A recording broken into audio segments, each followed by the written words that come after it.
के लेक्चर में कोई क्वेश्चन पूछना चाहते हो तो पूछ लीजिए, 1 बाय 1 जी। क्या प्रीमाइज ऑफ ऑडिट में स्पेसिफिक रिस्पॉन्सिबिलिटीज आएंगी? नहीं, सिर्फ ओवरऑल या जनरल रिस्पॉन्सिबिलिटीज आएंगी।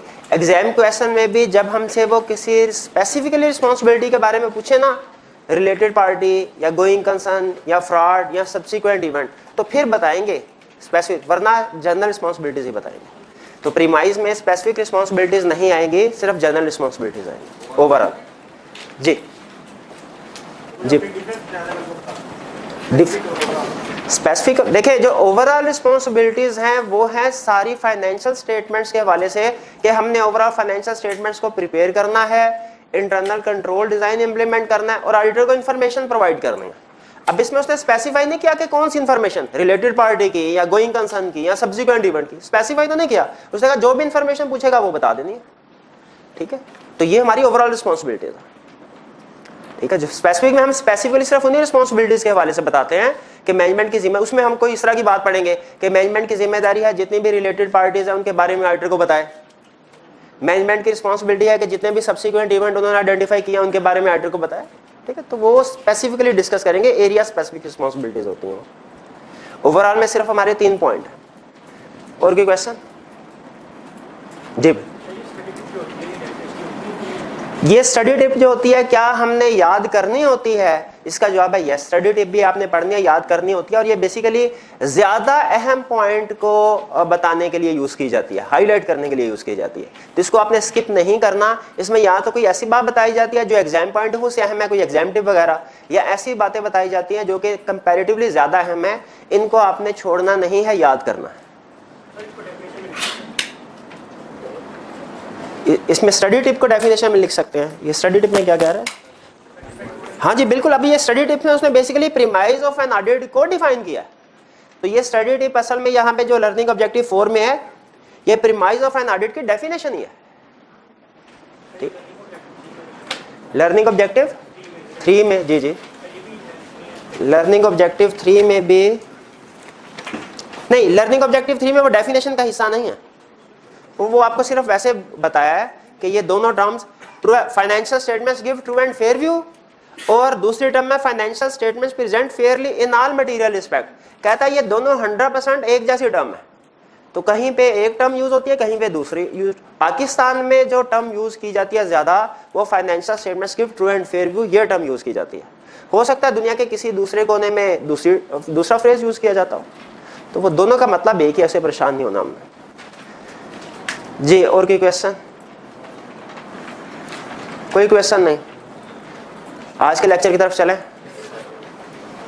हमने चैप्टर 1 में ये स्टडी किया था कि एश्योरेंस एंगेजमेंट के 5 एलिमेंट्स है: 3 party relationship, subject matter, suitable criteria, evidence और रिटन एश्योरेंस रिपोर्ट। उसके बाद मैंने आपको बताया था कि जो हमारे नेक्स्ट 3 चैप्टर्स होंगे, यानी चैप्टर 2, 3 और 4, उनमें हम इन्हीं 5 एलिमेंट्स को डिटेल में डिस्कस कर रहे होंगे। तो चैप्टर 2 में अभी तक हमने जिन एलिमेंट्स को डिस्कस कर लिया वो है सब्जेक्ट मैटर यानी फाइनेंशियल स्टेटमेंट्स, वो है सूटेबल क्राइटेरिया यानी एप्लीकेबल फाइनेंशियल रिपोर्टिंग फ्रेमवर्क जिसका एक्सेप्टेबल होना जरूरी है। और इसके बाद हम स्टार्ट किया है हमने 3 पार्टी रिलेशनशिप। हमने कंसेप्ट ये लिया था कि क्या ऑडिट में तीनों पार्टीज की कुछ ना कुछ रिस्पांसिबिलिटी है, सिर्फ एक ही पार्टी की रिस्पांसिबिलिटी है। तो सीखा हमने ये कि तीनों पार्टीज की कुछ ना कुछ रिस्पांसिबिलिटीज हैं। भाई क्या क्या रिस्पांसिबिलिटीज हैं? कल के लेक्चर में हमने मैनेजमेंट की रिस्पांसिबिलिटी सीखी कि मैनेजमेंट की रिस्पांसिबिलिटीज हैं 3: फाइनेंशियल स्टेटमेंट्स प्रिपेयर करना, इंटरनल कंट्रोल डिजाइन इंप्लीमेंट करना, ऑडिटर को इन्फॉर्मेशन प्रोवाइड करना। आज के लेक्चर में हम जो बाकी की 2 पार्टीज हैं यानी ऑडिटर और share holders, users of the finance, इनकी रिस्पांसिबिलिटीज के बारे में पढ़ेंगे। तो पहले हम लर्निंग ऑब्जेक्टिव 5 यानी ऑडिटर की रिस्पांसिबिलिटीज को पढ़ेंगे। फिर उसके बाद हम लर्निंग ऑब्जेक्टिव 6 यानी स्टेक होल्डर्स की, शेयर होल्डर्स की, users of the financial statements, उनकी रिस्पांसिबिलिटीज के बारे में पढ़ेंगे कि वो क्या है। तो पहले स्टडी करते हैं हम रिस्पांसिबिलिटीज ऑफ ऑडिटर। ऑडिटर की रिस्पांसिबिलिटी क्या है? देखिए ये कंसेप्ट जो हमारा है रिस्पांसिबिलिटीज ऑफ ऑडिटर, याद रखें ये रिप्रोडक्शन के क्वेश्चन में नॉर्मली नहीं पूछता, ये अक्सर केस स्टडीज में टेस्ट होता है। इसको आपने समझना है, याद भी कर लेंगे हम, लेकिन ये एग्जाम में ज्यादातर केस स्टडीज में यूज होता है। और जो लर्निंग ऑब्जेक्टिव 6 है ये ज्यादातर रिप्रोडक्शन के क्वेश्चन में पूछता है। तो लर्निंग ऑब्जेक्टिव 6 से याद करने वाला है, learning objective 5 purely conceptual based case studies है। हाँ, कुछ एक क्वेश्चन ऐसे होते हैं जिनमें ये लर्निंग ऑब्जेक्टिव 6 केस स्टडी में भी टेस्ट हो सकता है। यूं समझ लीजिए कि लर्निंग ऑब्जेक्टिव 5 जो है entirely case study based concept है, लर्निंग ऑब्जेक्टिव 6 50-50 है। कभी वो रिप्रोडक्शन का क्वेश्चन पूछ लेगा और कभी वो कुछ छोटी सी केस स्टडी बना लेगा जिसमें एक्सपेक्टेशन गैप, ये कंसेप्ट जो लर्निंग ऑब्जेक्टिव 6 है ये यूज हो रहा होगा। पहले लर्निंग ऑब्जेक्टिव 5 कंसेप्चुअल है, समझना है आपने इसमें जितनी भी चीजें हम डिस्कस कर रहे होंगे। इसको डिस्कस करने से पहले मुझे ये बताइए, एक छोटी सी एग्जांपल के जरिए से इस कंसेप्ट को समझने की कोशिश करते हैं। ये बताइए कि फर्ज कीजिए एक डॉक्टर है, वो किसी पेशेंट का इलाज करता है, ट्रीट करता है उसको, और उसके बाद उस पेशेंट की डेथ हो जाती है। बताइए क्या डॉक्टर का कसूर है? कितने स्टूडेंट्स का ख्याल है कि डॉक्टर का कसूर है? कितनों का ख्याल है कि डॉक्टर का कसूर नहीं है? कितनों का ख्याल है कि ये डिपेंड करता है डॉक्टर ने सही इलाज किया कि नहीं किया? एग्जैक्टली, बिल्कुल याद रखें, अगर डॉक्टर की रिस्पॉन्सिबिलिटी, डॉक्टर की जिम्मेदारी ये नहीं है कि वो मरीज को जिंदगी दे, जिंदगी और मौत उसके हाथ में नहीं है, वो तो अल्लाह ताला के हाथ में है। तो डॉक्टर की जिम्मेदारी, रिस्पॉन्सिबिलिटी क्या है कि वो अच्छे तरीके से रीजनेबली इलाज करे उसका, पेशेंट का, उसकी जो भी प्रॉब्लम है उसको करेक्टली डायग्नोस करे और फिर उस डायग्नोस के मुताबिक जो भी उसका ट्रीटमेंट बनता है, मेडिकेशन वगैरह है, सर्जरी है, वो करे। अगर डॉक्टर रीजनेबली ये सारे प्रोसीजर परफॉर्म करता है, उसके बाद पेशेंट की डेथ हो जाती है, क्या डॉक्टर का कसूर है? उसका कसूर नहीं है। उसी तरह मुझे ये बताइए कि ऑडिटर ने फाइनेंशियल स्टेटमेंट्स का ऑडिट किया, उसके बाद फाइनेंशियल स्टेटमेंट्स पे अनमॉडिफाइड ओपिनियन, अनमॉडिफाइड रिपोर्ट दे दी, यानी कहा कि फाइनेंशियल स्टेटमेंट्स ठीक हैं। उस रिपोर्ट के बाद, ऑडिट के बाद, अगर उस फाइनेंशियल स्टेटमेंट्स में कोई मिस स्टेटमेंट सामने आ जाए जो ऑडिटर डिटेक्ट नहीं कर सका था, तो क्या ऑडिटर रिस्पॉन्सिबल है? ऑडिटर का कसूर है? कितने स्टूडेंट्स का ख्याल है कि ऑडिटर का कसूर है? अगर ऑडिट रिपोर्ट इशू होने के बाद फाइनेंशियल स्टेटमेंट्स में, ऑडिट होने के बाद फाइनेंशियल स्टेटमेंट्स में कोई मिस स्टेटमेंट रह जाती है, बाद में पता चलती है, कितने स्टूडेंट्स का ख्याल है कि ऑडिटर का कसूर है? कितनों का ख्याल है कि ऑडिटर का कसूर नहीं है? शाबाश। और कितनों का ख्याल है कि देखा जाएगा कि क्या ऑडिटर ने अपना काम रीजनेबली किया या नहीं किया, अपने प्रोसीजर रीजनेबली परफॉर्म किए कि नहीं किए? एग्जैक्टली यही कंसेप्ट है जो हम समझने जा रहे हैं आज, कि ऑडिटर किस चीज के लिए रिस्पॉन्सिबल है, ऑडिटर ने क्या काम करना। वो कहता है ऑडिटर की रिस्पॉन्सिबिलिटी क्या है? Auditor is responsible to obtain reasonable assurance whether financial statements are free from material misstatements and to issue report and to communicate in accordance with auditors findings. Responsibility के दो हिस्से किए हमने, एक जो फाइनेंशियल स्टेटमेंट्स वाला वो अदा कर दिया, और एक है to communicate in accordance with auditors finding. दोनों को डिस्कस करेंगे। पहले जो ज्यादा अहम है इसको डिस्कस करते हैं कि ऑडिटर की रिस्पॉन्सिबिलिटी क्या है? To obtain a reasonable assurance whether financial statements are free from material misstatement and to issue report. इसमें दो लफ्ज सबसे अहम है। अगर इन दो वर्ड्स को हमने समझ लिया तो डेफिनेशन को हमने समझ लिया। ये दो वर्ड्स कौन से? एक है रीजनेबल एश्योरेंस और एक है मटेरियल। इसमें रीजनेबल एश्योरेंस तो प्रोबेबली आप पहले पढ़ चुके हैं, समझ चुके हैं। मटेरियल का वर्ड आपके लिए नया है, ये पहली दफा हमने क्लास में इंट्रोड्यूस करवाया है। मटेरियल, इसका मतलब क्या होता है मटेरियल का, ये अभी हम डिस्कस करते हैं। सबसे पहले देखिए एग्जाम में क्वेश्चन कैसे सेट करेगा, केस स्टडी बेस्ड क्वेश्चन, ताकि हम उस लिहाज से अपने कंसेप्ट को आगे लेके चलें और समझें। एग्जाम में वो छोटी सी केस स्टडी बना सकता है कि एक ऑडिटर ने फाइनेंशियल स्टेटमेंट्स का ऑडिट किया, अनमॉडिफाइड रिपोर्ट दी, यानी कहा फाइनेंशियल स्टेटमेंट ठीक है, और उसके बाद रिपोर्ट देने के बाद, ऑडिट के बाद पता चला उस फाइनेंशियल स्टेटमेंट्स में कोई मिस स्टेटमेंट है। इतना इंफॉर्मेशन होगी क्वेश्चन रिक्वायरमेंट में होगा। बताइए क्या ऑडिटर इस केस में कसूरवार है, रिस्पॉन्सिबल है कि नहीं है? हमने ये डिसाइड करना। याद रखें, स्ट्रेट अवे हम ये नहीं कह सकते कि ऑडिटर कसूरवार है, ना ही ये कह सकते हैं कि ऑडिटर कसूरवार नहीं है। वो हमें देखना पड़ेगा कि क्या उसने रिजनेबल तरीके से अपना काम किया है कि नहीं। तो क्वेश्चन आपके सामने है, हमने इसको अटेम्प्ट कैसे करना, अटेम्प्ट कैसे करना। सबसे पहले हमने डिसाइड करना है कि ये जो मिस स्टेटमेंट है जिसका उसने क्वेश्चन में जिक्र किया, ये जो मिस स्टेटमेंट है जिसका क्वेश्चन में उसने जिक्र किया है, ये मिस स्टेटमेंट मटीरियल है या इममटीरियल है, मटीरियल है या इममटीरियल है। ये हमने डिसाइड करना कि जो मिस स्टेटमेंट हमें उसने क्वेश्चन में दी है ये मटीरियल है या के इममटीरियल। भाई मटीरियल का मतलब क्या होता है और इममटीरियल का मतलब क्या होता है?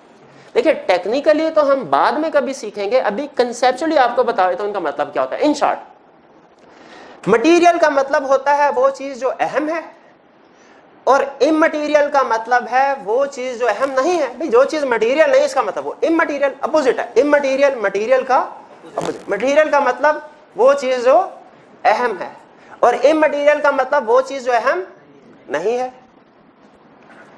एक डायलॉग याद आ गया एक मूवी में, वो विलन था कोई, तो कुछ उनका आपस में डिस्प्यूट चल रहा था, तो जो उनका बॉस था, दो ग्रुप का डिस्प्यूट था, उसने एक डायलॉग बोला, वो अच्छा लगा, मुझे याद रह गया। कहने लगा कि जो लोग हीरो का कारोबार करते हैं वो लकड़ी के डब्बों की परवाह नहीं करते। बताइए कि क्या आप इस स्टेटमेंट से एग्री करते हैं कि वाकई ऐसा होता है? बिल्कुल ऐसा है। ठीक है, मुझे ये बताइए, ऑडिटर हीरो का कारोबार करता है कि कोयलों का करता है? वो हीरो का कारोबार करता है। ठीक है, वो अच्छे ऑडिटर की बात हो रही है। ठीक है, आपके फ्यूचर प्लान्स की बात नहीं हो रही। तो वो हीरो, तो उसका मतलब यह है क्या उसे लकड़ी के डब्बों की परवाह करनी चाहिए? नहीं करनी चाहिए। देखिए हम जब ऑडिट करने के लिए जाएंगे हमारे सामने फाइनेंशियल स्टेटमेंट्स होंगी, उन फाइनेंशियल स्टेटमेंट्स के अंदर बहुत सी ट्रांजैक्शंस होंगी, उनमें हीरे भी होंगे, उनमें लकड़ी के डब्बे भी होंगे। हीरे मतलब लाखों की ट्रांजैक्शंस भी होंगी सेल्स के अकाउंट के अंदर, एक्सपेंसेस के अंदर। लकड़ी के डब्बे यानी सैकड़ों हजारों की ट्रांजैक्शन भी होंगी। हमने ऑडिट में अभी तक ये कंसेप्ट पढ़ा है कि ऑडिटर सारी की सारी ट्रांजैक्शन को टेस्ट नहीं कर सकता। तो बताइए उसे किन ट्रांजैक्शन के ऊपर फोकस करना चाहिए? वो मटेरियल वाली, हीरो के ऊपर फोकस करना चाहिए, जो बड़ी वाली है। मटेरियल का मतलब जिनकी अमाउंट ज्यादा है, जो सिग्निफिकेंट है, लार्ज अमाउंट की ट्रांजैक्शन है, वो होती है मटेरियल। और जो स्मॉल अमाउंट की ट्रांजैक्शन होती है वो क्या होती है? इममटेरियल। अब क्वेश्चन ये है कि ये डिसीजन कैसे होगा कि कौन सी अमाउंट मटेरियल है और कौन सी अमाउंट इममटेरियल है?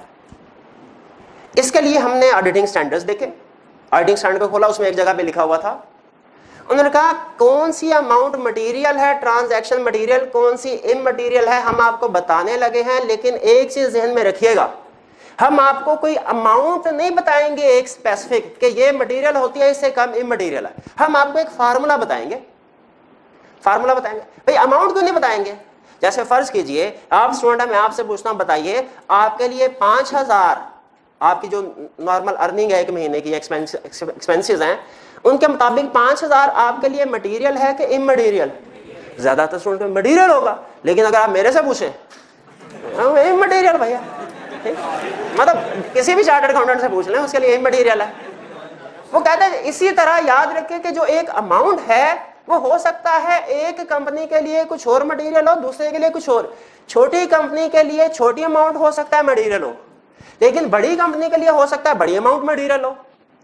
कहता है इसीलिए हम आपको एक अमाउंट नहीं बता सकते कि 50,000 हर कंपनी के लिए 50,000 मटेरियल, नहीं नहीं नहीं, हम आपको फार्मूला बताएंगे। फार्मूले का फायदा ये होगा कि जो फार्मूला यूज करेंगे तो छोटी कंपनीज के लिए स्मॉल अमाउंट ही आएगी मटेरियल, और बड़ी कंपनी के लिए लार्ज अमाउंट मटेरियल आएगी। तो फार्मूला बेहतर है या सिंगल अमाउंट?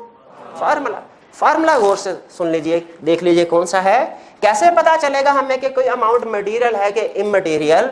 फार्मूला वो कहता है, फार्मूला है 5% ऑफ प्रॉफिट। उस कंपनी का जितना प्रॉफिट है उसका 5% ले लीजिए। अगर तो मिस स्टेटमेंट की अमाउंट उससे ज्यादा है तो हम कहेंगे ये है मटेरियल, और अगर मिस स्टेटमेंट की अमाउंट उससे कम है हम कहेंगे ये है इममटेरियल। अगर आप देखें तो ये एक बेहतर है अप्रोच मटेरियलिटी को डिसाइड करने के लिए, बजाय ये कि हम कोई सिंगल अमाउंट यूज कर रहे होता है। तो इसको सामने रख के हमने डिसाइड करना है कि अमाउंट इमटेरियल है या मटेरियल। कौन सा फार्मूला? 5% of profit. कौन सा formula? 5% of profit. 5% of profit is equal to materiality level. अब फर्ज कीजिए, छोटी सी कैलकुलेशन करते हैं, एक कंपनी का प्रॉफिट है 1 लाख, हमने उस कंपनी का ऑडिट किया, रिपोर्ट दे दी अनमोडिफाइड, उसके बाद पता चला कि उसमें मिस स्टेटमेंट है 1500 की, 1500 की। बताइए क्या हम रिस्पॉन्सिबल हैं? क्या हमारा कसूर है कि हमने ये मिस स्टेटमेंट आइडेंटिफाई नहीं की? ये हमारा कसूर नहीं है। क्यों कसूर नहीं है? इमटेरियल है। अगर कोई शेयर होल्डर्स हमारे खिलाफ केस फाइल कर देते हैं, कभी आपने सही ऑडिट नहीं किया, आपको ये मिस स्टेटमेंट आइडेंटिफाई करनी चाहिए थी, और जज ने हमें बुला लिया और उसने कहा बताओ भाई, हम केस आया है कि तुमने सही ऑडिट नहीं किया, 1500 की मिस स्टेटमेंट थी, तुमने डिटेक्ट नहीं की, बताओ फैसला लेने लगे हम, कोई आर्गुमेंट देना तुमने? क्या आर्गुमेंट देंगे हम कहेंगे सर ठहरे सर इमटेरियल है। वो कहेंगे अच्छा साबित करो कैसे इमटेरियल है। हम कहें ये देखें सर, प्रॉफिट है 1 लाख, 5% ऑफ प्रॉफिट कितना हुआ? 5000। मिस स्टेटमेंट कितनी अमाउंट है? 1500, 1500। मटेरियलिटी 5000 से कम है कि ज्यादा? हम कहेंगे इमटेरियल। हम कहेंगे सर हमारे स्टैंडर्ड में बड़ी बड़ी किताबों में लिखा हुआ है कि हम रिस्पॉन्सिबल हैं मटेरियल के लिए, इमटेरियल तो हमारी रिस्पॉन्सिबिलिटी में कहीं लिखा ही नहीं हुआ, वो तो हमारी जिम्मेदारी नहीं थी। ठीक है, नॉर्मली शेयर होल्डर्स के लिए इमटेरियल अमाउंट्स जो हैं वो इररेलेवेंट होती हैं। आप खुद अगर डेली लाइफ से एग्जांपल लें, फर्ज कीजिए आपने अगर 1000 रुपए का नोट लेके गए बेकरी वाले के पास, कुछ शॉपिंग की चीजें खरीदी, उसने बाद में आपको 676 रुपए वापस किए, आप प्रोबेबली 600 काउंट करेंगे यार, 6 नोट पूरे, फिर उसके बाद शायद आप 50 और 10 के नोट भी काउंट करें पूरे। लेकिन जो कॉइन्स उसने दिए हैं, फॉर एग्जाम्पल 1-1 रुपए के, वो 6-7 हैं, आप क्या उनको देखेंगे इसमें 1 रुपए वाला कौन सा है, 2 रुपए वाला कौन सा है, 5 वाला कौन सा है, पूरे है कि नहीं? प्रोबेबली नॉर्मली आप इस लेवल पे चेकिंग नहीं करेंगे, आप कहेंगे 670 पूरे हैं, आगे भी तकरीबन पूरे ही होंगे, चलो जेब में डालो। उसी तरह प्रैक्टिकली भी जो शेयर होल्डर होते हैं, यूजर्स होते हैं, वो ये कहते हैं कि सर जब हम करोड़ों की इन्वेस्टमेंट कर रहे हैं तो लाखों की ट्रांजैक्शन की परवाह नहीं करते, जब लाखों की ट्रांजैक्शन कर रहे हैं हजारों की परवाह नहीं करते, थोड़ा बहुत मसला रहता ही है। ठीक है, इसीलिए इमटेरियल तो ना शेयर होल्डर्स के लिए, यूजर्स के लिए रेलिवेंट होती है, ना ही ऑडिटर के लिए। अगर हमें कोई कहे भी तो हम उसे कहते हैं कि जी आपने इमटेरियल मिस स्टेटमेंट क्यों नहीं आइडेंटिफाई की, हम कहेंगे हमारी रिस्पॉन्सिबिलिटी नहीं थी। ये कंसेप्ट क्लियर हो गया? सिमिलर सिचुएशन, सिर्फ अमाउंट ऑफ मिस स्टेटमेंट अब की बार 15,000 है, 15,000, प्रॉफिट 1 लाख है। ठीक है, अब बताइए हमारे खिलाफ केस हो गया, जज ने बुलाया, उसने कहा हाँ भाई फैसला लिखने लगे हैं, बताओ कुछ कोई आर्गुमेंट है तुम्हारे पास, अपने डिफेंस में कुछ कहना है? हम कहेंगे जी बिल्कुल सर। कुछ कहेंगे कि अब की बार फांसी चढ़ जाएंगे चुप करके? नहीं कहेंगे। जज कहेगा क्या आर्गुमेंट है? हम कहेंगे सर आर्गुमेंट ये है कि मिस स्टेटमेंट मटेरियल है, ठीक है, लेकिन देखें, ये भी तो देखें कि हमारी रिस्पॉन्सिबिलिटी क्या थी। क्या हमारी रिस्पॉन्सिबिलिटी एब्सोल्यूट एश्योरेंस प्रोवाइड करने की थी कि हम 100% गारंटी देंगे कि सारी मिस स्टेटमेंट को डिटेक्ट कर लेंगे, कि क्या हमारी रिस्पॉन्सिबिलिटी रीजनेबल एश्योरेंस की थी? सर देखिए हमारी किताबों में, हमारे स्टैंडर्ड्स में लिखा हुआ है कि ऑडिटर की रिस्पॉन्सिबिलिटी है रीजनेबल एश्योरेंस ऑब्टेन करना, यानी कवर किसको करना? मटेरियल मिस इमटेरियल को तो करना ही नहीं है ना। और मटेरियल पे भी देखें एब्सोल्यूट एश्योरेंस नहीं है, रीजनेबल है। इमटेरियल के लिए तो हम रिस्पॉन्सिबल ही नहीं है, मटेरियल मिस स्टेटमेंट के लिए भी हम रीजनेबल एश्योरेंस ऑब्टेन करना हमारी रिस्पॉन्सिबिलिटी है, एब्सोल्यूट एश्योरेंस ऑब्टेन करना हमारी रिस्पॉन्सिबिलिटी नहीं है। क्योंकि पॉसिबल है ऑडिट के बाद भी कोई मटेरियल मिस स्टेटमेंट रह जाए। भाई क्यों रह जाए? क्योंकि इनहेरेंट लिमिटेशंस ऑफ ऑडिट है। शायद इसलिए कि कोई फ्रॉड किया गया था कोलुजन के जरिए से, कोई सोफिस्टिकेटेड टेक्निक्स के जरिए से किया गया था फ्रॉड, वो तो बड़ा अमाउंट होगी फ्रॉड के, लेकिन जाहिर हम डिटेक्ट नहीं कर सके। क्यों नहीं कर सके? सोफिस्टिकेटेड टेक्निक्स के जरिए किया गया, कोलुजन के जरिए से किया गया। तो जहन में रखिएगा हमारे आर्गुमेंट क्या हो गया। एग्जाम में जब कभी पूछे बताओ हम रिस्पॉन्सिबल है कि नहीं, सबसे पहले आपने कैलकुलेट करना है मटेरियलिटी लेवल, देखना है मिस स्टेटमेंट इमटेरियल है कि मटेरियल है। इमटेरियल है तो गुड न्यूज, आप तो एक लाइन में क्वेश्चन कंप्लीट हो गया कि ये इमटेरियल है, हमारी रिस्पॉन्सिबिलिटी में कवर ही नहीं होती। मटेरियल है तो फिर हमारा आर्गुमेंट क्या होगा कि हमारी रिस्पॉन्सिबिलिटी रीजनेबल एश्योरेंस ऑब्टेन करना है, एब्सोल्यूट एश्योरेंस ऑब्टेन करना हमारी रिस्पॉन्सिबिलिटी नहीं है due to inherent limitations of audit. और अगर चाहे तो एक दो रीजन एक्सप्लेन भी करना। जी, ये कोई रिस्पॉन्सिबिलिटी वाला कंसेप्ट समझ आया आपको? चलिए, अगर ये कंसेप्ट समझ में आया तो मुझे आखिरी बात ये बताइए, डॉक्टर ने मरीज का इलाज किया था, मरीज की डेथ हो गई, मरीज के लवाहकीन गुस्से में आ गए, उन्होंने डॉक्टर के खिलाफ केस कर दिया, जज ने डॉक्टर को बुलाया, उसने कहा हाँ भाई, वो कहते हैं कि तुम्हारी जिम्मेदारी थी। डॉक्टर क्या कहेगा? सर, जान बचाना मेरी जिम्मेदारी नहीं है, हाँ मेरी रिस्पॉन्सिबिलिटी में शामिल है अच्छे तरीके से प्रॉब्लम को डायग्नोस करना, उसके लिहाज से उसका इलाज करना। अगर तो मैंने ये काम सही तरीके से किया है तो फिर मरीज की डेथ हो या मरीज जिंदा बचे, इसमें मेरा कोई रोल नहीं है, ये तो अल्लाह ताला के हाथ में है। जज कहेगा बात तो ठीक कर रहे हो, लेकिन ये कैसे साबित होगा कि तुमने अपने प्रोसीजर सही परफॉर्म किए थे कि नहीं किए थे? ठीक है, आपको अगर कभी इत्तेफाक हुआ किसी हॉस्पिटल वगैरह में जाने का तो आपको अंदाजा होगा वहां पे हर पेशेंट की एक अलग से फाइल मेंटेन की जाती है, उसमें हर पेशेंट का एक एक घंटे का रिकॉर्ड होता है कि इसमें इसको क्या मेडिसिन दी गई, खाने को क्या दिया गया, क्या टेस्ट वगैरह, इसके हर चीज का रिकॉर्ड होता है। डॉक्टर अपनी वो बुक ले आएगा, अगर देखें सर ये इस पेशेंट का रिकॉर्ड था, आप देख सकते हैं कि हमने इसके टेस्ट क्या करवाए, उसकी रिपोर्ट क्या थी, उस रिपोर्ट के लिहाज से हमने मेडिसिन जो दुनिया में दी जाती हैं वही रिकमेंड की, और ये देख ले ना तो हमने ट्रीटमेंट में कोई कसर छोड़ी और ना ही हमने कोई ट्रीटमेंट गलत किया। यानी ये भी नहीं होता, देख लें कि हमने 2 दिन मेडिसिन दी हो, 1 दिन भूल गए हो, हम रेगुलरली मेडिसिन देते रहे और मेडिसिन भी सही देते रहे। जज जब ये सारी डॉक्यूमेंट देखेगा वो क्या कहेगा? कहेगा हाँ साबित हो गया कि तुमने रीजनेबली काम किया है, उसकी छुट्टी। हमारे खिलाफ केस हुआ, अगर तो इमटेरियल अमाउंट है वो तो पहली पेशी में हम भरी, अगर मटेरियल अमाउंट है तो हमने आर्गुमेंट क्या लेना है कि सर हम एब्सोल्यूट एश्योरेंस प्रोवाइड नहीं करते, रीजनेबल एश्योरेंस प्रोवाइड करते हैं due to inherent limitation of audit. जज कहेगा अच्छा रीजनेबल एश्योरेंस ऑब्टेन करते हैं? हम कहते हैं बिल्कुल। कहते हैं किधर है रीजनेबल एश्योरेंस, किधर है? कैसे दिखाएंगे कि हम रीजनेबल एश्योरेंस लेके नहीं? हमारे पास एविडेंस होगा, हमारे पास डॉक्यूमेंटेशन होगी। जिस तरह डॉक्टर जो भी ट्रीटमेंट करता है सारा डॉक्यूमेंट करता है, उसी तरह हम लोग भी जो भी प्रोसीजर परफॉर्म करते हैं उसको डॉक्यूमेंट करते हैं। हम अपनी सारी डॉक्यूमेंट्स लाके जज के सामने रख लेंगे और जज देखेगा कि हमने ऑडिट अपनी मर्जी से करते हैं कि इंटरनेशनल स्टैंडर्ड ऑन ऑडिटिंग की मर्जी से। ऑडिट कैसे करते हैं? ISAs के मुताबिक। अगर हमने सारे ISAs की सारी रिक्वायरमेंट पूरी की है, हमने रीजनेबल एश्योरेंस ऑब्टेन कर ली। जज को कैसे पता चलेगा हमने रीजनेबल एश्योरेंस ऑब्टेन कर लिया कि नहीं की? वो देखेगा डॉक्यूमेंट से कि क्या हमने सारे स्टैंडर्ड्स की सारी रिक्वायरमेंट्स को पूरा कर लिया। अगर हमने all standards, all requirements of all standards को पूरा कर लिया, all requirements of all standards को पूरा कर लिया, इसका मतलब है हमने रीजनेबल एश्योरेंस ऑब्टेन कर ली। और अगर हमने किसी एक स्टैंडर्ड की किसी एक रिक्वायरमेंट को भी पूरा नहीं किया तो इसका मतलब हमने रीजनेबल एश्योरेंस ऑब्टेन नहीं की। यहां तक बात समझ आती है? फिर सुन लीजिए, ऑडिटर की रिस्पांसिबिलिटी है to obtain reasonable assurance whether financial statement free from material misstatement and to issue report. ठीक है, मिस स्टेटमेंट हमने, अगर क्वेश्चन में हमसे पूछता है कि आपने ऑडिट किया, उसके बाद मिस स्टेटमेंट सामने आ गई, क्या आपने अपनी रिस्पांसिबिलिटी पूरी की कि नहीं की, क्या ऑडिटर रिस्पांसिबल है कि नहीं, क्या ऑडिटर का कसूर है कि नहीं, कैसे डिसाइड करेंगे? पहले देखेंगे मिस स्टेटमेंट की अमाउंट मटेरियल है कि इमटेरियल। मटेरियलिटी कैलकुलेट करने का फार्मूला बता दिया 5% ऑफ प्रॉफिट, इसको सारी जिंदगी नहीं भूलना बाप ने। 5% ऑफ प्रॉफिट कैलकुलेट किया, देखा कि जो मिस स्टेटमेंट है उससे कम है या ज्यादा है। अगर मिस स्टेटमेंट उससे कम है इमटेरियल है, बात यही खत्म।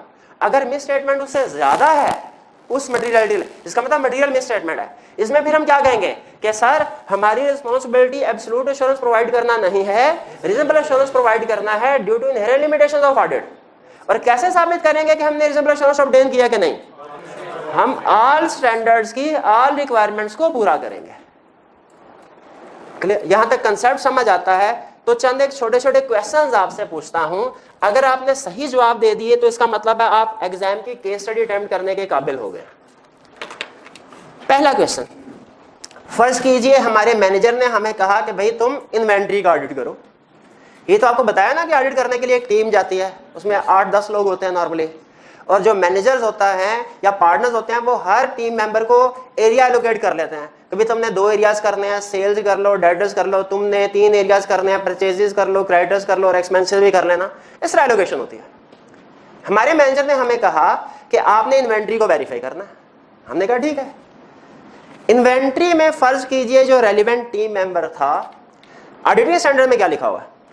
ऑडिटिंग स्टैंडर्ड ये कहते हैं कि अगर आपका ऑडिट क्लाइंट जिसका ऑडिट करने जा रहे हैं उसके पास बैलेंस शीट में स्टॉक है, इन्वेंट्री है, क्लोजिंग स्टॉक है, तो ऑडिटर पे लाजिम हो जाता है कि उसने उसको फिजिकली वेरीफाई करना है, फिजिकली चेक करना है कि वाकई गोदाम में इतने का स्टॉक मौजूद है कि नहीं।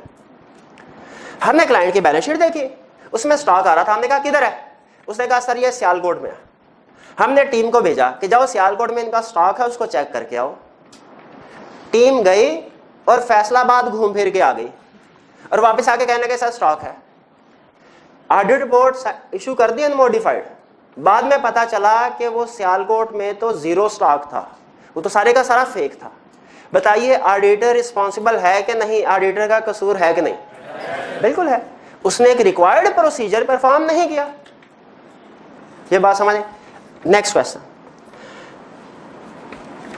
हमने टीम को भेजा सियालकोट, वो सियालकोट ही गए।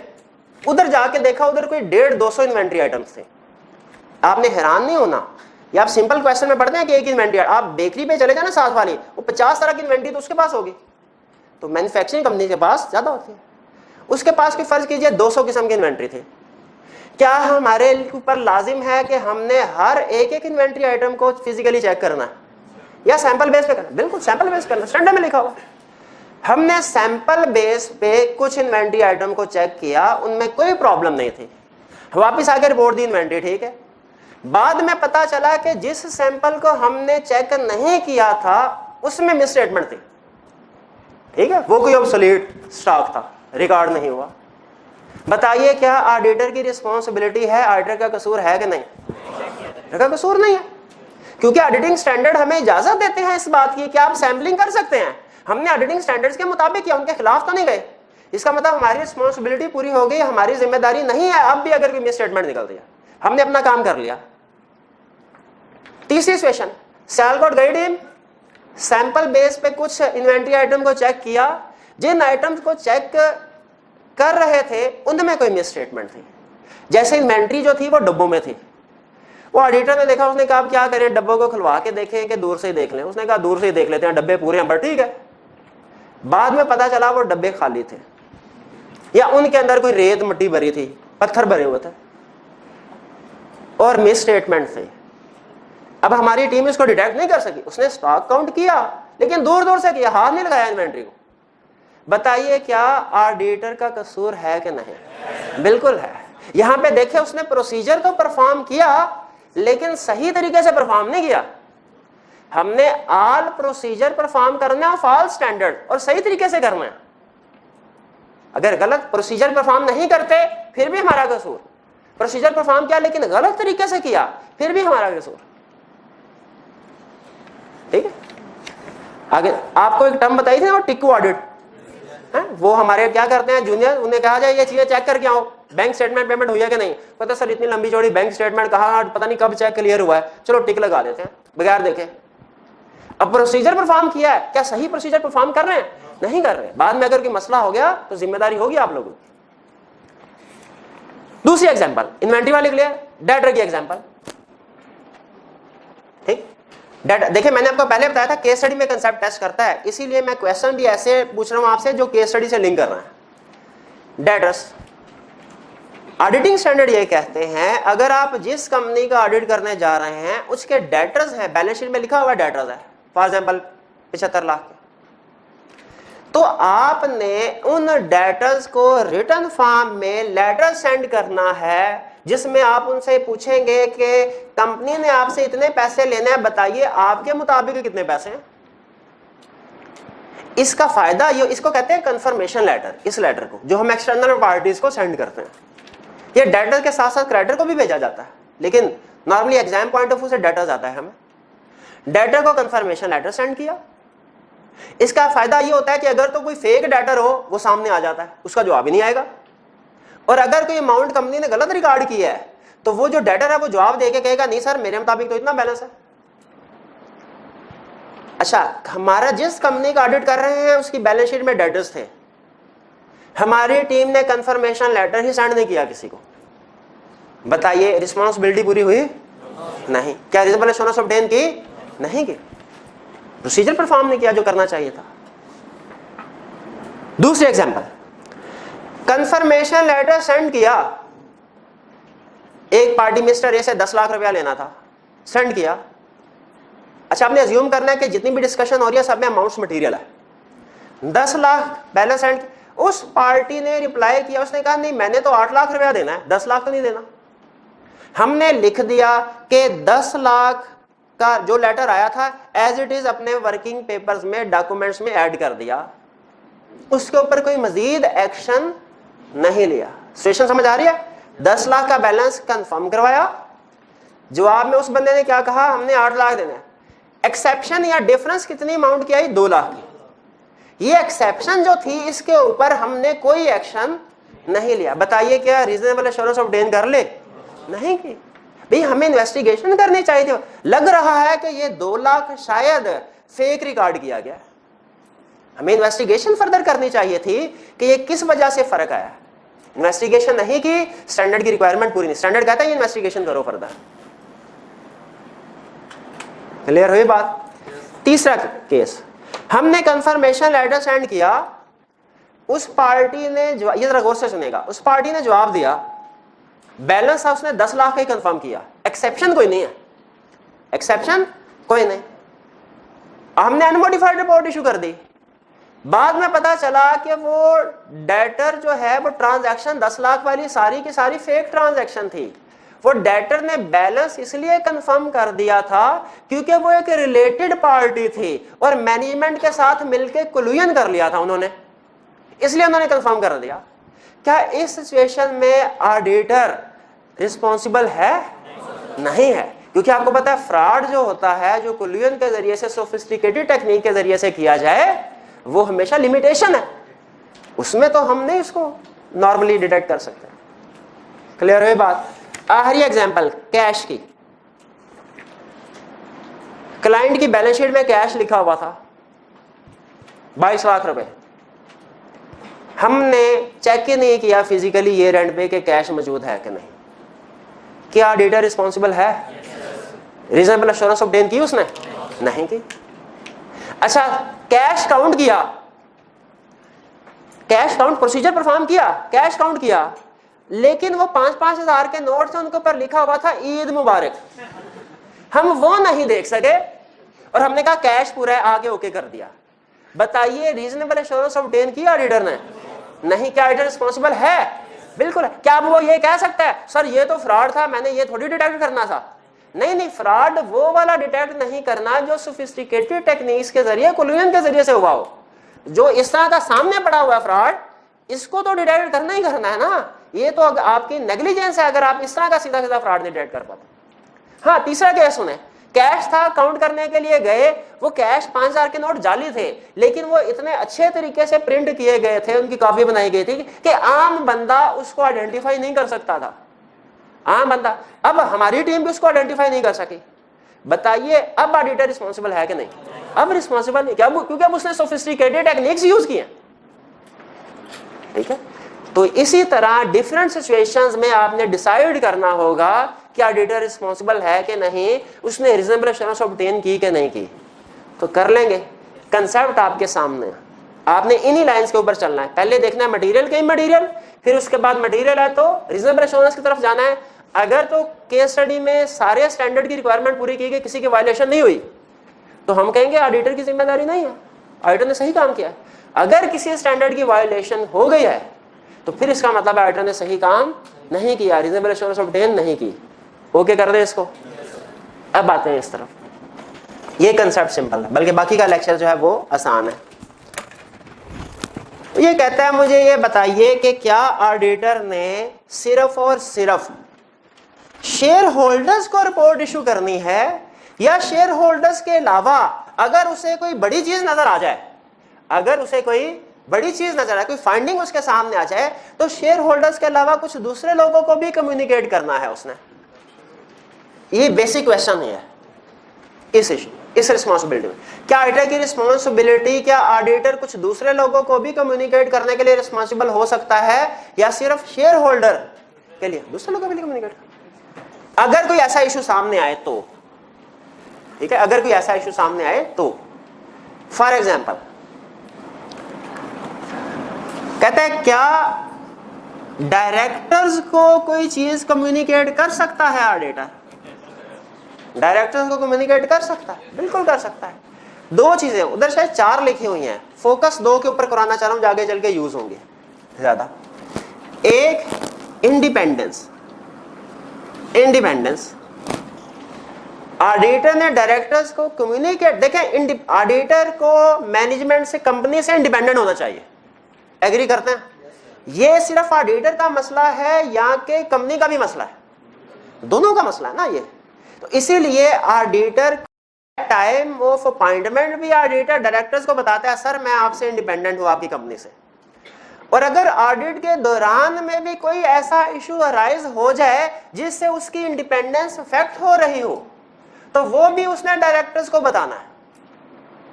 ऑडिट के दौरान में भी अगर कोई इशू आ जाए जिससे इंडिपेंडेंस अफेक्ट हो रही हो, वो भी उसने डायरेक्टर्स को बताना है। कम्युनिकेट करना चाहिए कि नहीं करना चाहिए? बिल्कुल करना चाहिए। आपने जिन स्टूडेंट ने बिजनेस लॉ पढ़ा हुआ है, उसमें वो ऑडिट वाला चैप्टर होता था, उसमें केस स्टडी होती थी कि ऑडिटर आया और ऑडिट के दौरान में उसकी किसी डायरेक्टर के साथ शादी हो गई, एक डायरेक्टर के साथ, इस तरह का केस था, पता नहीं शायद वो मिस इसमत वाला था, कुछ इस तरह का था एग्जैक्ट मुझे। अब मुझे ये बताइए, क्या ऑडिटर को बाकी दूसरे डायरेक्टर्स को बताना चाहिए कि सर अब मैं इंडिपेंडेंट नहीं रहा, शादी होगी? बताना चाहिए। किस लिए? ताकि वो मुबारकबाद दें? नहीं, इसलिए नहीं, बल्कि इसलिए कि अब वो इस ऑडिटर को निकाल दें और इसकी जगह किसी दूसरे बंदे को ऑडिटर अपॉइंट करें। तो क्या ऑडिटर को अपनी इंडिपेंडेंस के बारे में कोई इशू डायरेक्टर को बताने चाहिए? बिल्कुल बताने चाहिए। ये आगे चल के एक चैप्टर में बार बार आएगा कंसेप्ट। दूसरा, अगर कोई सिग्निफिकेंट इश्यूज नजर आते हैं, उससे सिग्निफिकेंट ऑडिट फाइंडिंग्स हैं, कोई सिग्निफिकेंट इश्यूज नजर आते हैं, सिग्निफिकेंट इश्यूज, वो भी डायरेक्टर्स को बताएगा। ये सिग्निफिकेंट इश्यूज क्या हो सकते हैं? फॉर एग्जाम्पल सिग्निफिकेंट इश्यूज हो सकते हैं, याद होगा आपको, वीकनेस इन इंटरनल कंट्रोल। याद है हम weakness in internal control communicate करते हैं मैनेजमेंट और डायरेक्टर्स को। वो लेटर का नाम याद है? मैनेजमेंट लेटर या लेटर ऑफ वीकनेस। शाबाश, वीकनेस इन इंटरनल कंट्रोल। और क्या? और गौर से सुना, अगली एग्जांपल है, मॉडिफिकेशंस इन रिपोर्ट कम्युनिकेट करते हैं। मॉडिफिकेशंस इन रिपोर्ट यानी ऑडिट रिपोर्ट अगर मॉडिफाइड होने जा रही है वो कम्युनिकेट करेंगे। मुझे बताइए, ऑडिट कर रहे हैं, ऑडिट के दौरान हमें कोई गड़बड़ पता चले, जैसे फॉर एग्जाम्पल डेप्रिसिएशन रिकॉर्ड नहीं की मैनेजमेंट ने, क्या हमें उस गड़बड़ को होल्ड कर लेना चाहिए और एंड पे जिस दिन रिपोर्ट देनी है सबके सामने ले जाके एकदम धमाका कर दें कि सर ये देखें मॉडिफाइड रिपोर्ट? या कि हमें जिस वक्त ये प्रॉब्लम पता चली है as soon as possible directors को कम्युनिकेट कर दें कि सर रिपोर्ट मॉडिफाई होने जा रही है, हम आपको पहले से बता रहे हैं। क्यों? ताकि अगर आपने कोई एप्रोप्रिएट एक्शन लेना है टाइमली बेसिस पे तो उसको ले सके। हो सकता है डायरेक्टर को पहले बताएं, डायरेक्टर मैनेजमेंट से पूछे भाई क्यों नहीं डेप्रिसिएशन रिकॉर्ड कर ले, भाई जल्दी रिकॉर्ड करो। तो अगर वो रिकॉर्ड कर लेते हैं तो फिर मॉडिफिकेशन तो खत्म हो जाएगी। तो ये भी हम डायरेक्टर्स को कम्युनिकेट कर। तो बताइए, ऑडिटर की रिस्पांसिबिलिटी में सिर्फ शेयर होल्डर्स को रिपोर्ट देना है कि कुछ और लोगों को कम्युनिकेट करना भी है? फॉर एग्जांपल किसको कम्युनिकेट करना है? डायरेक्टर को क्या कम्युनिकेट करते हैं हम? इंडिपेंडेंस के इश्यूज, सिग्निफिकेंट इश्यूज, ऑडिट के दौरान में कोई और आया। अच्छा, क्या डायरेक्टर्स को ही कम्युनिकेट? अगली बात इस लर्निंग ऑब्जेक्टिव में नहीं है, लेकिन इससे आगे कहीं भी हमने पढ़ लिया तो मेरे दिल में है, अभी आपके साथ शेयर कर लूं। क्या सिर्फ डायरेक्टर्स को कम्युनिकेट करते हैं या उनके अलावा किसी और को भी कर सकते हैं? कहते हैं और को भी कर सकते हैं। जैसे किसको? ICAP को। भाई कब? फर्ज कीजिए ऑडिट कर रहे थे और हमें शेयर होल्डर्स ने रिमूव कर दिया ऑडिट के दौरान में, अभी ऑडिट पूरा नहीं हुआ, क्या हमें शिकायत लगानी चाहिए आई कैब को? वो हमारी एग्जाम बॉडी है, प्रोफेशनल बॉडी है, बिल्कुल हम उसको कम्युनिकेट करते हैं कि सर ये देखें यहाँ से हमें ड्यूरिंग ऑडिट रिमूव कर दिया गया। क्यों कम्युनिकेट करते हैं आगे चल के कहीं पढ़ेंगे, लेकिन अभी फिर सिर्फ ये रीजन।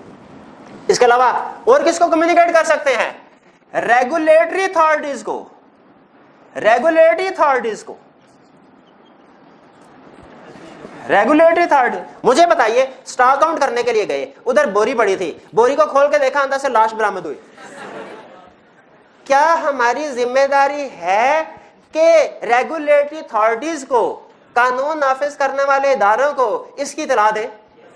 बिल्कुल हो सकती है। तो क्या हमें देनी चाहिए? बिल्कुल इतला देनी चाहिए, अगर हमारे पे लाजिम है, रिक्वायर्ड है इसको कम्युनिकेट करना। ये तो वैसे आपको एग्जांपल दे दी, असल में हमें मनी लॉन्ड्रिंग के इश्यूज सामने आते हैं नॉर्मली। तो कोई भी अगर ऑडिट के दौरान में हमें इलीगल एक्टिविटी होती नजर आए, क्या हमारी रिस्पॉन्सिबिलिटी है तो हमने रेगुलेटर्स को, रेगुलेटरी अथॉरिटीज को कम्युनिकेट करना चाहिए? बिल्कुल करना चाहिए। तो कंसेप्ट कंप्लीट हुआ, जिसमें हमने क्या सीखा कि ऑडिटर की प्राइमरी रिस्पॉन्सिबिलिटी में, ओवरऑल ऑब्जेक्टिव में, ओवरऑल रिस्पॉन्सिबिलिटीज में एक तो है रीजनेबल एश्योरेंस ऑब्टेन करके रिपोर्ट देना शेयर होल्डर को, प्लस दूसरे लोगों को भी कम्युनिकेट करना होता है। क्लियर? और उसी तरह जिस तरह कल मैनेजमेंट की रिस्पॉन्सिबिलिटी ओवरऑल भी थी, स्पेसिफिक भी थी, तो ये ऑडिटर की हमने कौन सी रिस्पॉन्सिबिलिटी सीखी है? ओवरऑल। ऑडिटर की कुछ स्पेसिफिक रिस्पॉन्सिबिलिटी भी हो सकती है, बिल्कुल। जिस एरिया में मैनेजमेंट की स्पेसिफिक रिस्पॉन्सिबिलिटी है, उसी एरिया में ऑडिटर की भी स्पेसिफिक रिस्पॉन्सिबिलिटी है, गोइंग कंसर्न की, रिलेटेड पार्टी के, फ्रॉड के, सब्सिक्वेंट इवेंट्स के। क्लियर? रीडिंग टाइम दिया जा रहा है, अब आपको रीडिंग कर ले इसको तसल्ली के साथ।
एक मिनट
क्लास के बाद में जी कोई क्वेश्चन पूछना चाहते हो तो पूछ लीजिए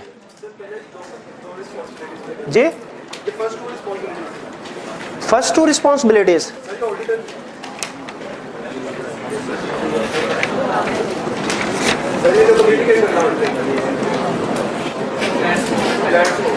कौन सी वाली जरा बोलिएगा।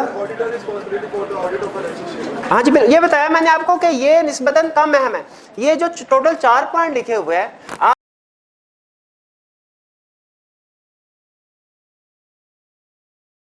2 पॉइंट याद कर लें जो आगे चल के फ्रीक्वेंटली यूज होंगे, बाकी के 2 इतने अहम नहीं है। ठीक है, ऑडिट रिस्पॉन्सिबिलिटी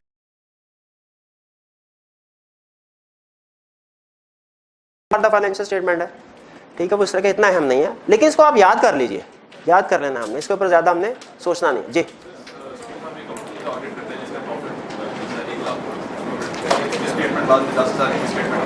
जी जी बिल्कुल मटेरियल अमाउंट हो गए। देखिए वो आपको परसेंटेजेस जो है ना वो आपको सिर्फ रफ आइडिया देने के लिए बताई गई थी। फिर आपको मैंने कहा था कि अब आइंदा हम इन परसेंटेजेस को यूज नहीं करेंगे क्लास में, अब आप टेक्निकल वर्ड यूज करें, रीजनेबल एश्योरेंस और लिमिटेड एश्योरेंस। नहीं रीजनेबल एश्योरेंस क्योंकि हमें स्टैंडर्ड ये कहते हैं, इजाजत देते हैं कि आप अपने ऑडिट प्रोसीजर परफॉर्म करने में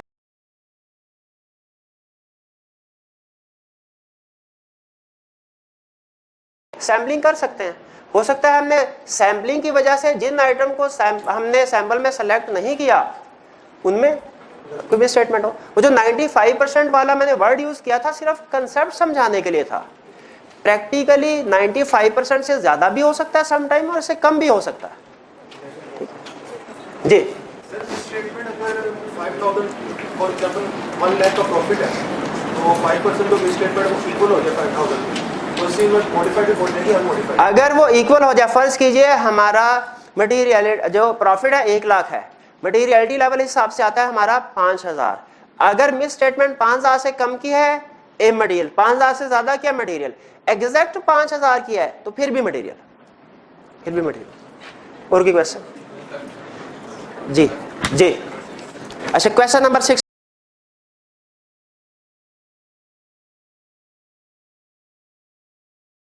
छोड़ने का है, इस जरा पढ़िए, या आई कैप के क्वेश्चन बैंक में भी है।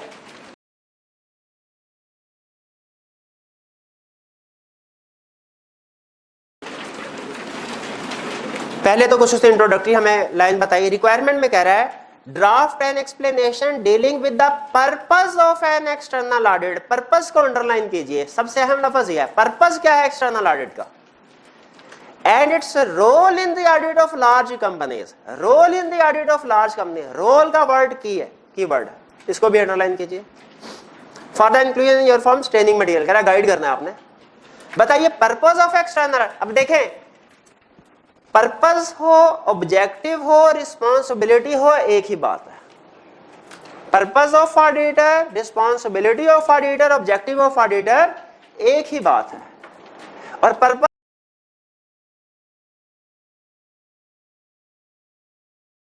Of audit, purpose of auditor ये भी एक ही बात है। रिस्पॉन्सिबिलिटीज ऑफ ऑडिट कह ले, रिस्पॉन्सिबिलिटीज ऑफ ऑडिटर कह ले, एक ही बात है। ऑडिट और ऑडिटर का एक ही लफ्ज समझे। और इसी तरह पर्पस कह ले, ऑब्जेक्टिव कह ले, रिस्पॉन्सिबिलिटी कह ले, एक ही बात है। तो इसका मतलब है ये क्या पूछ रहा है हमसे, purpose of the external audit, यानी क्या पूछ रहा है हमसे, रिस्पॉन्सिबिलिटीज का to obtain reasonable assurance whether financial statements are free from real mistake.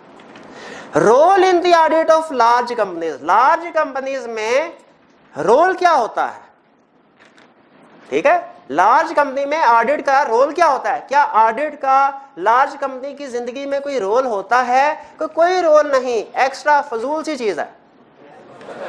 क्या रोल है, सोचे जरा, क्या पूछ रहा है? क्या ये कोई ऐसा कंसर्न पूछ रहा है जो हमने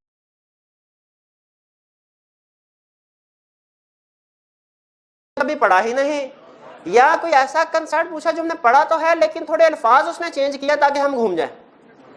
तो बताइए, गैस कीजिए कौन सा वाला कंसर्न पूछ रहा है वाला? एडवांटेजेस, शाबाश, एडवांटेजेस ऑफ ऑडिटर रोल में। क्लियर हो गई बात? इसके अलावा अच्छा क्वेश्चन नंबर 7 में कह रहा है, ये भी आई कैप का क्वेश्चन बैंक है, क्वेश्चन बैंक में क्वेश्चन है 163A, compare the responsibility of director and auditors regarding publish financial statements of रेग एंटरप्राइज। जो क्लाइंट है, ऑडिटर की रिस्पॉन्सिबिलिटी तो समझ आगे क्या है, और डायरेक्टर की रिस्पॉन्सिबिलिटी तो हमने पढ़ी नहीं, पढ़ी है, वो तो मैनेजमेंट की रिस्पॉन्सिबिलिटी नहीं थी। हाँ, आगे मैनेजमेंट के साथ लिखा हुआ था मैनेजमेंट एंड दोष ऑफ गवर्नेंस, और दोष ऑफ गवर्नेंस डायरेक्टर्स को ही कहते हैं। तो जो मैनेजमेंट की है वही डायरेक्टर्स की है, उससे सिर्फ नाम चेंज करके अल्टरनेट टर्म यूज करके कंसेप्ट पूछ लिया। और कोई क्वेश्चन? जी,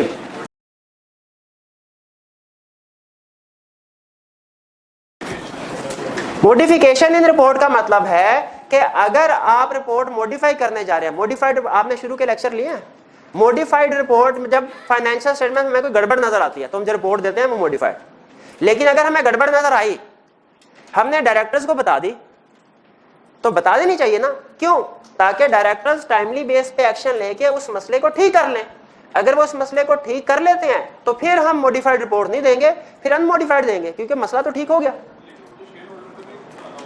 शेयर होल्डर्स को हमने जो final set of financial statements होता है वो उस पर रिपोर्ट देनी होती है, उस पर रिपोर्ट देनी है। छोटा सा कंसेप्ट होता है, बताना आगे था लेकिन अभी आपने क्वेश्चन रेज किया तो सुन लें। हम लोग हैं ना मुसलमान, हम अगर फर्ज कीजिए हमसे कोई गुनाह हो जाए, उसके बाद तौबा कर लें, तो क्या सजा मिलेगी हमें? नहीं मिलेगी हमें, नहीं भैया नहीं मिलेगी। बल्कि अगर तौबा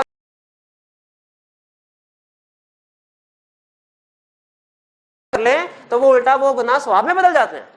तो जिस तरह अगर हम तौबा कर लें तो जो गलती थी उसकी माफी ऐसे हो जाता है जैसे हमने कभी गुनाह किया ही नहीं। उसी तरह कंसेप्ट ज़हन में रखिएगा, अगर फाइनेंशियल स्टेटमेंट में मिस स्टेटमेंट है और ऑडिट रिपोर्ट इशू होने से पहले पहले वो करेक्ट कर ली जाती है, तो ऐसे हो जाएगा जैसे कभी फाइनेंशियल स्टेटमेंट मिस स्टेटमेंट थी ही नहीं, क्योंकि हमने भी तौबा करनी है, उसका टाइम है मरने से पहले पहले। तो उसी तरह अगर फाइनेंशियल स्टेटमेंट में मिस स्टेटमेंट थी, ऑडिट रिपोर्ट साइन होने से पहले पहले उसको करेक्ट कर दिया जाता है, तो ऑडिटर बताइए अनमॉडिफाइड रिपोर्ट देगा कि मॉडिफाइड? अनमॉडिफाइड। चलो जी भाई। नहीं, हर दफा अलग डिसाइड किया जाएगा, हर दफा की रिपोर्ट अलग डिसाइड होगा कि अनमॉडिफाइड देनी है कि मॉडिफाइड।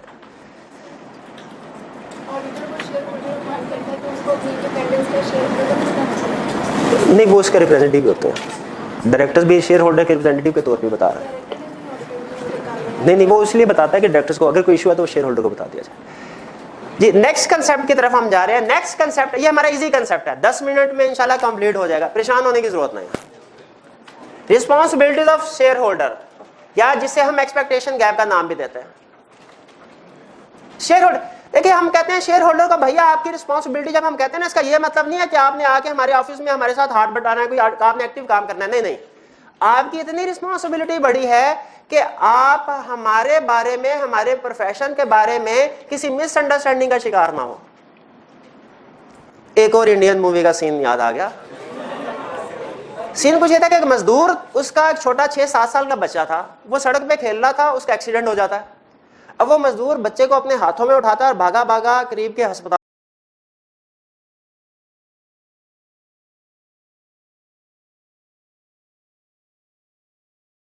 सामने डॉक्टर आता है, डॉक्टर को क्या कहता है, डॉक्टर साहब मेरे बच्चे की जान बचा लीजिए।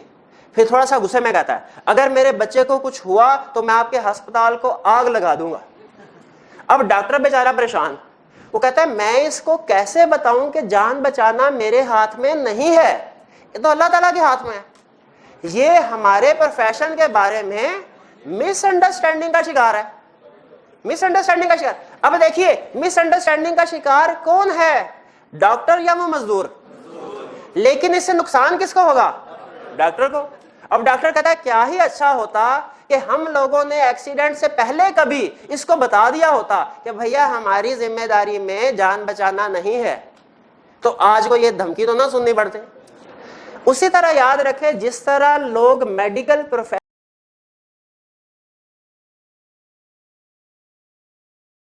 के बारे में मिसअंडरस्टैंडिंग का शिकार हैं, उसी तरह हमारे ऑडिट प्रोफेशन के बारे में भी मिसअंडरस्टैंडिंग का शिकार है। वो समझ रहे हैं कि कोई ऐसा काम है जो ऑडिटर करता है, हालांकि ऑडिटर वो काम नहीं करता। एक्सपेक्टेशन गैप क्या है? एक्सपेक्टेशन गैप डिफरेंस है। इज द डिफरेंस क्या कि जो जनरल पब्लिक समझती है कि ऑडिटर ये काम करता है इतने, हालांकि एक्चुअली में ऑडिटर इतने काम करता है। ये जो डिफरेंस है between public perception about roles and responsibility of auditor and between actual roles and responsibility of auditor, ये जो डिफरेंस है इसको कहते हैं एक्सपेक्टेशन गैप। यानी जनरल पब्लिक समझ रही होती है ऑडिटर कोई काम कर, हालांकि एक्चुअली ऑडिटर वो काम नहीं करता। फॉर एग्जांपल जनरल पब्लिक समझ रही होती है कि ऑडिटर फाइनेंशियल स्टेटमेंट्स प्रिपेयर करता है। क्या करता है auditor? Financial statement. General public समझ रही होती है ऑडिटर 100% ट्रांजैक्शन टेस्ट करता है। क्या ऑडिटर करता है? जनरल पब्लिक समझ रही होती है ऑडिटर एब्सोल्यूट एश्योरेंस प्रोवाइड करता है। करता है? नहीं करता। जनरल पब्लिक समझ रही होती है ऑडिटर ने सारी की सारी मिस स्टेटमेंट को डिटेक्ट करना है। क्या सारी की सारी मिस स्टेटमेंट को डिटेक्ट करना है? जनरल पब्लिक समझ रही होती है ऑडिटर ने इंटरनल कंट्रोल पे ओपिनियन देना है।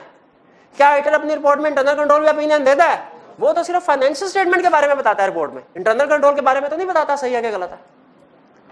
तो ये सारी वो चीजें हैं एग्जांपल्स एक्सपेक्टेशन गैप की, कि वो चीजें जो कि ऑडिटर नहीं करता लेकिन जनरल पब्लिक समझ रही होती है कि ऑडिटर करता है। अच्छा, हमें ये कैसे पता चला भला कि जनरल पब्लिक ये समझ रही है? आईफैक ने रिसर्च करवाई, जैसे सर्वे वगैरह होते हैं ना, आईफैक रिसर्च करवाई शेयर होल्डर से, यूजर से, जनरल पब्लिक। बताइए आपके ख्याल में ऑडिटर क्या क्या काम करता है? उन्होंने कहा ये भी करता है, ये भी करता है, ये भी करता है। उन्होंने कहा नहीं भाई ये तो गलत है, ये वाले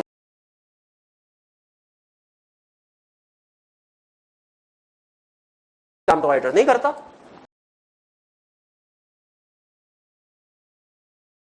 जनरल पब्लिक को बताना। अब देखें एक्सपेक्टेशन गैप का, मिसअंडरस्टैंडिंग का शिकार कौन है? General public. लेकिन इससे नुकसान किसका होता है? ऑडिटर का। क्या नुकसान होता है? जनरल पब्लिक ऑडिटर के खिलाफ केस फाइल कर लेती है कि 538 रुपए 75 पैसे का मिस स्टेटमेंट थी, फ्रॉड था, ये नहीं इन्होंने डिडक्ट किया। भैया कहां पे वो लाखों करोड़ों की मिस स्टेटमेंट ट्रांजैक्शन और कहां पे ये चंद 100 रुपए की ट्रांजैक्शन। अब देखिए केस तो फाइल हो जाएगा, वो बाद में लादा बात कि जब हम कोर्ट में जाएंगे बरी हो जाएंगे, ठीक है, वो हम बता देंगे कि इमटेरियल है या रीजनेबल एश्योरेंस है। लेकिन तब तक हमारा बहुत सा टाइम जाया हो चुका होता है, वकील को पैसे फीस अदा करनी पड़ती है, और अगर कभी अखबार में खबर आ जाए तो हमारी रेपुटेशन भी ये खबर तो आएगी ऑडिटर के खिलाफ केस फाइल हुआ है, बाद में ये खबर कहीं नहीं छपेगी कि ऑडिटर को केस जीत गया, तो रेपुटेशन तो इफेक्ट हो गई ना। इसीलिए क्या हमें कोई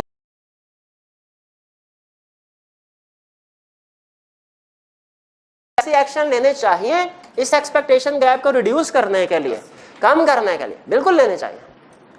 कहता है सबसे पहले, सबसे अहम, सबसे बेहतर तरीका बता रहे हैं एक्सपेक्टेशन गैप को रिमूव करने का।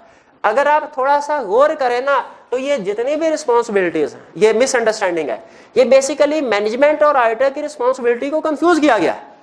अगर आप अपने यूज देखें, फाइनेंशियल स्टेटमेंट प्रिपेयर करना ऑडिटर की जिम्मेदारी थी, तो फाइनेंशियल स्टेटमेंट मैनेजमेंट की है। अगर हम मैनेजमेंट की और ऑडिटर की रिस्पॉन्सिबिलिटी क्लियरली कम्युनिकेट कर दें लोगों को, आपके ख्याल में एक्सपेक्टेशन गैप रिमूव हो जाएगा कि नहीं? कहता बिल्कुल। तो इसलिए पहला स्टेप आपको ये करना चाहिए, जरा गौर से सुनिएगा, कि रिस्पॉन्सिबिलिटीज मेंशन करें। किसकी रिस्पॉन्सिबिलिटी? ऑडिटर की भी और मैनेजमेंट की भी। कहां मेंशन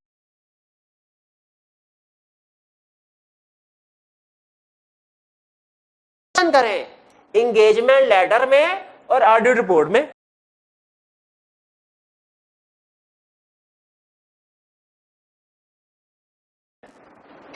ताकि जिस जिस बंदे के पास एंगेजमेंट लेटर ऑडिट रिपोर्ट जाए उसका एक्सपेक्टेशन गैप खत्म होता जाए। एंगेजमेंट लेटर पता है आपको क्या होता है? हाँ बताया, टर्म्स एंड कंडीशन एग्री करते हैं। हमारे ऑडिट का पहला ऑफिशियल डॉक्यूमेंट होता है एंगेजमेंट लेटर। ऑडिट रिपोर्ट पता है क्या होता है? जो वो शेयर होल्डर्स को दी जाती है, ऑडिट। हमारे ऑडिट का आखिरी ऑफिशियल डॉक्यूमेंट जो होता है वो ऑडिट रिपोर्ट है। अभी तक हमने ना एंगेजमेंट लेटर को देखा, अभी तक हमने ना ऑडिट रिपोर्ट को देखा। लेकिन अगर कोई हमसे पूछे बताओ एंगेजमेंट लेटर में कौन कौन सी चीजें आती हैं, हम कहेंगे बाकियों का तो नहीं पता, दो चीजों का पता है। कौन कौन सी चीजें आती हैं एंगेजमेंट लेटर में? मैनेजमेंट की रिस्पॉन्सिबिलिटी, ऑडिटर की रिस्पॉन्सिबिलिटी।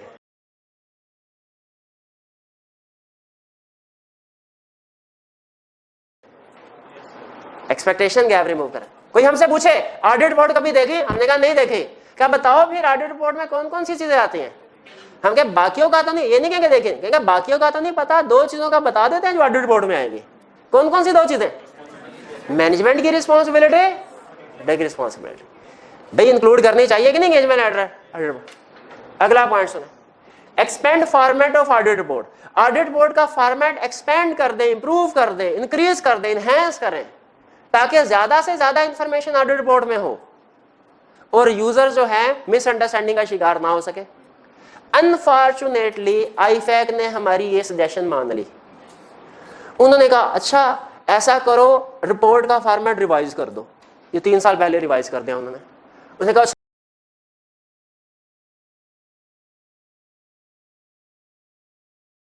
क्या रिवाइज करें, उसमें ऑडिटर रिस्पॉन्सिबिलिटी है ना, उसको डिटेल में तफसीलन बयान करो।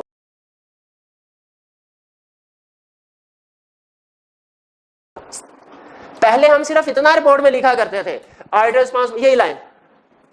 अब उन्होंने कहा नहीं नहीं, यूजर को, श्याम लोगों को तो ये नहीं पता रीजनेबल एश्योरेंस क्या होती है, एक्सप्लेन कर दो रीजनेबल एश्योरेंस क्या होती है। फिर उन्होंने कहा आपको तो पता है, आम लोगों को तो नहीं पता ना मटेरियल क्या होता है, एक्सप्लेन कर दो रिपोर्ट में, एक्सपेंड कर दो और एक्सप्लेन कर दे। फिर उसने कहा अच्छा ये तो कर दिया, आम लोगों को पता है सैंपल बेसिस क्या होते हैं, ये भी एक्सप्लेन कर दो। आम लोगों को पता है इंटरनल कंट्रोल का, ये भी एक्सप्लेन करो। एक्सप्लेन कर, ताकि यूजर तसल्ली के साथ रिपोर्ट को पढ़ें और उनको पता चल जाए एक्सपेक्टेशन रिस्पॉन्सिबिलिटीज का अच्छे तरीके से ऑर्डर की एक्सपेक्टेशन